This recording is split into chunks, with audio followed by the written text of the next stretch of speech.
Hai teman-teman, perkenalkan nama saya Alba Pratiwi. Saya adalah salah satu mahasiswi dari Magister Manajemen Universitas Negeri Jakarta. Saya saat ini memang bekerja sebagai HR di PT Cicil Solusi Mitra Teknologi atau biasa kita sebut cicil.co.id. Hai teman-teman, di sini saya akan menjelaskan tentang training yang saya akan ajukan ke manajemen kami, yaitu English Business for Corporate.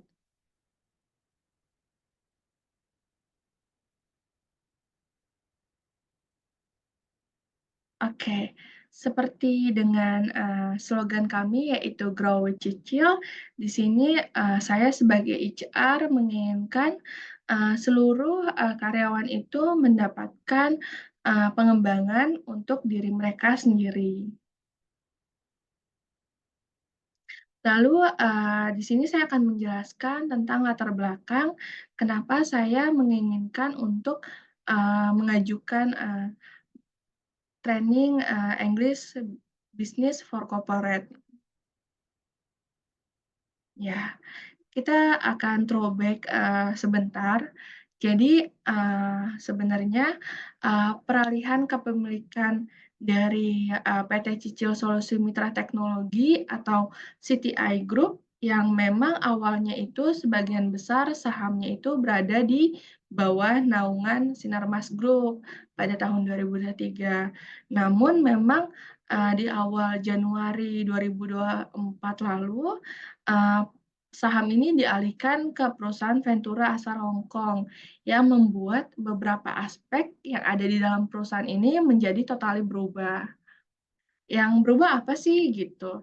Yang berubah ini adalah tentunya culture perusahaan. Lalu pasti peraturan perusahaan juga akan berubah. Uh, Terus visi misi perusahaan juga akan berubah.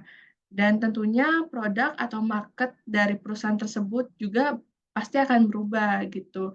Yang memang awalnya ini Cicil memang berfokus terhadap peminjaman mahasiswa. Namun ketika investor kita berubah, market ini berubah menjadi ekosistem dan lebih fokus terhadap pembiayaan UMKM di Indonesia. Lalu, perubahan culture perusahaan ini sangat mempengaruhi bagaimana cara kita berkomunikasi di kantor gitu. Yang dulunya memang mungkin tidak ada expat di kantor, namun karena manajemen berubah dan investor juga masuk, jadi komunikasi antara line manager dengan karyawan ataupun sebaliknya itu menggunakan bahasa Inggris seperti itu. Lalu ini juga membuat kami sebagai HR memikirkan berbagai cara nih untuk membuat karyawan tidak mempunyai hambatan atau masalah untuk berbicara maupun berpendapat dengan pihak manajemen seperti itu. Lalu saya akan menjelaskan tentang tujuan pelatihan dari English Business for Corporate ini. Yang pertama tentunya adalah sebagai komunikasi. Yang kita ketahui kan bahasa Inggris ini memang seringkali menjadi bahasa utama ya di internasional gitu, terutama di bisnis internasional. Kemampuan berbahasa Inggris ini memungkinkan karyawan untuk dapat berkomunikasi nih secara efektif dengan karyawan di headquarter dan manajemen yang memang dari luar negeri seperti itu. Lalu selanjutnya sebagai tujuannya ini untuk berkolaborasi ya gitu. Jadi kita sebagai perusahaan multinasional, karyawan dari latar belakang bahasa yang berbeda ini memerlukan bahasa umum untuk berkolaborasi. Nah, bahasa umumnya ini adalah bahasa Inggris gitu. Jadi bahasa Inggris ini sangat-sangat berfungsi sebagai lingua franca, yaitu yang akan memungkinkan kerja tim dan koordinasi di berbagai, tim yang ada di headquarter dan, di berbagai lokasi yang ada di dunia, seperti itu. Lalu, tujuan saya untuk, mengadakan pelatihan ini sebagai, eee, pengembangan dari karyawannya sendiri gitu, pengembangan profesional. Jadi, saya harap kemampuan berbahasa Inggris ini membuka lebih banyak peluang nih untuk, seluruh karyawan gitu, seperti kemajuan karir gitu. Jadi banyak sumber daya profesional, program pelatihan dan materi pendidikan ini kan memang, tersedia dalam bahasa Inggris gitu. Jadi, dengan pelatihan ini semoga, karyawan bisa dipermudah untuk memperoleh keterampilan dan pengetahuan baru, seperti itu. Lalu, di sini juga tujuannya adalah efisiensi. Maksudnya ini adalah komunikasi dengan bahasa Inggris yang jelas dan singkat, ini dapat mengurangi kesalahpahaman dan kesalahan antara, karyawan lokal dengan karyawan di headquarter kita yang ada di Hong Kong dan di Singapura, seperti itu. Dan ini, mengarah pada operasi bisnis yang lebih efisien nih. Bahasa Inggris ini sangat penting dalam dokumentasi tertulis dan kepatuhan terhadap standar dan regulasi internasional, seperti itu. Lalu, ini juga, tujuannya sebagai daya saing pasar nih. Jadi bagi perusahaan yang memiliki karyawan yang mahir dalam berbahasa Inggris dapat meningkatkan daya saing nih. Ini juga memungkinkan perusahaan untuk masuk dan beroperasi di berbagai pasar internasional, terus, bisa berinteraksi dengan basis pelanggan yang lebih luas dan membentuk aliansi strategis dengan para mitra global, seperti itu. Lalu di sini ada standar kompetensi dari pelatihan ini. Yang pertama adalah mampu berbicara dengan baik dalam pertemuan, presentasi, dan panggilan telepon, seperti itu. Jadi, saat karyawan, nelpon atau, meeting gitu, jadi karyawan tuh nggak kesusahan gitu untuk mengerti bahasa satu sama lain, seperti itu. Lalu mampu bernegosiasi dengan baik dalam situasi bisnis. Yang ketiga, mampu bekerja sama dengan rekan kerja dari berbagai latar belakang. Yang keempat itu mampu mengikuti aturan dan tata krama bisnis internasional gitu. Yang kelima, mampu berkomunikasi dengan orang atau karyawan dari berbagai budaya.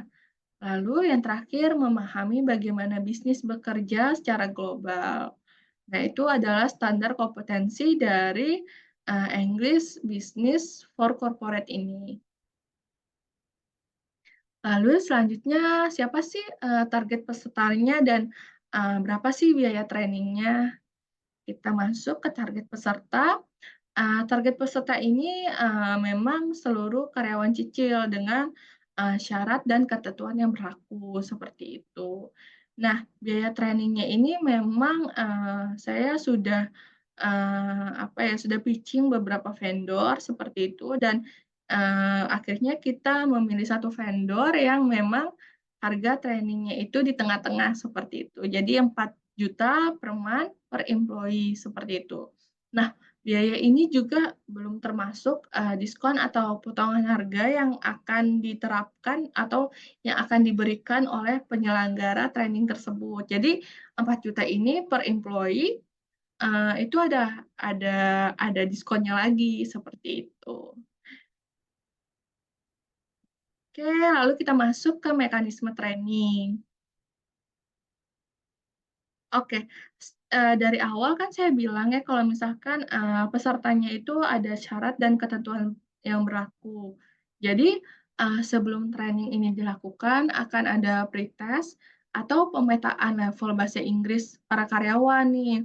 Jadi dari hasil pretest inilah yang menjadi dasar untuk HR memilih siapa aja yang diwajibkan untuk mengikuti training tersebut. Jadi untuk, para karyawan yang memang, hasil pretest-nya itu masih di level basic, atau intermediate, 1, itulah kita, yang akan pilih untuk, menjadi peserta training English, Business for Corporate ini, gitu. Jadi tidak akan, membuang-buang, budget nih, gitu. Kalau misalkan semuanya kan, terbuang-buang ya kalau misalkan semuanya ikut. Jadi kita akan, adakan, pretest sebelum, training ini berlangsung.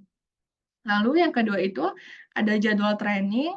Nah, karyawan-karyawan yang, akan mengikuti training yang sudah dipilih oleh HR untuk mengikuti training memang melaksanakan training itu dalam, 3 bulan gitu. Nah, 3 bulan ini dari kapan, ini akan to be advised ya gitu. Dengan detail, selama 1 minggu karyawan akan mengikuti training pada hari Selasa dan Kamis, dengan durasi training 1,5 jam sebelum, makan siang dan 1,5 jam setelah makan siang.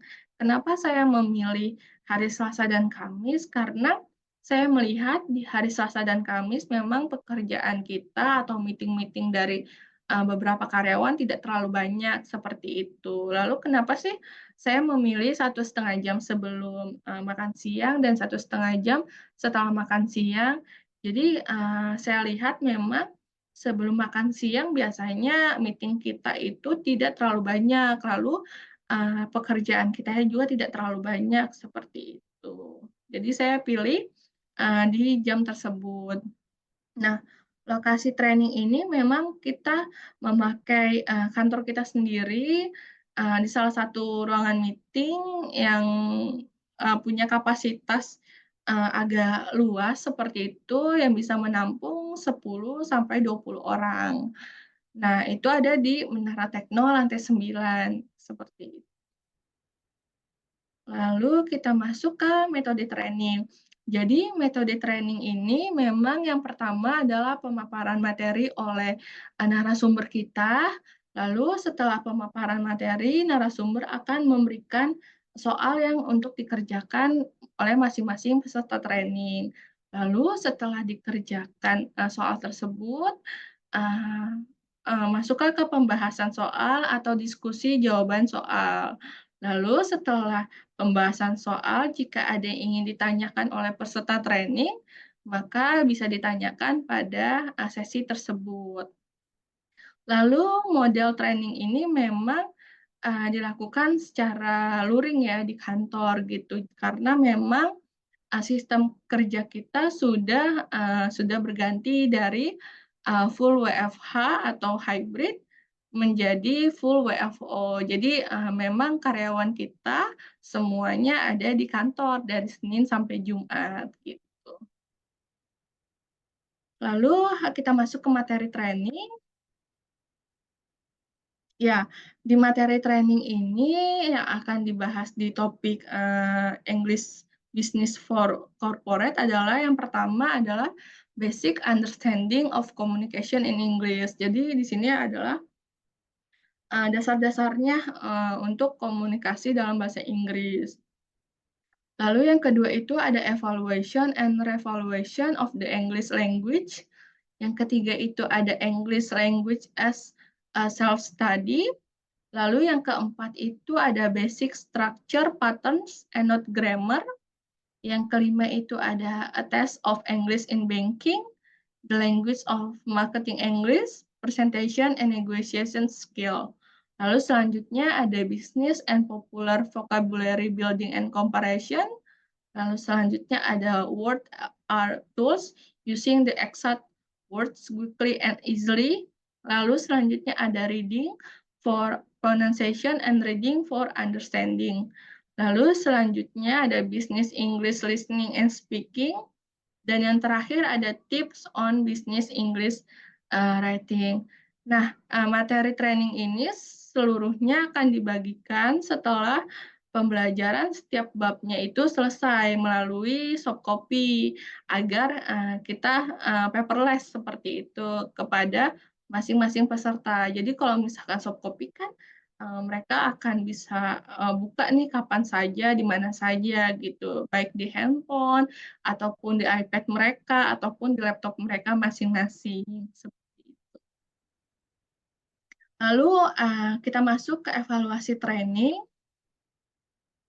Nah, untuk evaluasi training ini saya bagi menjadi 3. Yang pertama itu evaluasi terhadap peserta. Jadi peserta ini akan diberikan proyek sesuai dengan departemen masing-masing, karena kan sebelumnya memang peserta ini dipilih secara acak sesuai dengan hasil pretest ya, gitu. Jadi memang sesuai departemen masing-masing gitu proyeknya. Contohnya yang bisa saya ambil misalkan dari departemen B2B. Peserta dari departemen ini akan diberikan proyek membuat rencana bisnis lengkap dan menyusun kampanye atau branding dari produk yang akan mereka pasarkan dalam bahasa Inggris. Lalu yang kedua, ada pun evaluasi narasumber.